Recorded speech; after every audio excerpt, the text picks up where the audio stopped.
তুচ্ছ বিষয়ে ট্যাটা নিয়ে মাঠে নামার দেশও কিন্তু ব্রাহ্মণবাড়িয়া।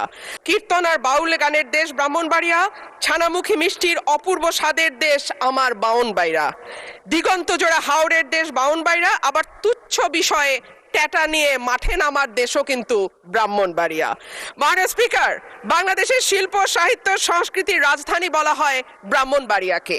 এই মাটিতে একদিকে যেমন সুর সম্রাট ওস্তাদ আলাউদ্দিন খাঁ বা শচীন দেব বর্মনের জন্ম হয়েছে, তেমনি এই মাটিতে জন্ম নিয়েছেন ধীরেন্দ্রনাথ দত্ত বা অলি আহাদের মতন সংগ্রামী চরিত্র, যাদের কল্যাণে বাংলা আজকে আমাদের রাষ্ট্রভাষার স্বীকৃতি পেয়েছে। মাননীয় স্পিকার, আমার নির্বাচনী এলাকা ব্রাহ্মণবাড়িয়া 2 এর অন্তর্গত আশুগঞ্জ একটি শিল্পনগরী।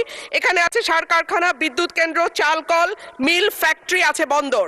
ব্রাহ্মণবাড়িয়ার গ্যাস যায় সারা বাংলাদেশে, কিন্তু ব্রাহ্মণবাড়িয়ার মানুষ গ্যাস পায় না। মাননীয় স্পিকার, তিতাস গ্যাস ফিল্ড বাংলাদেশের অন্যতম প্রাচীন ও প্রধান প্রাকৃতিক গ্যাস কেন্দ্র।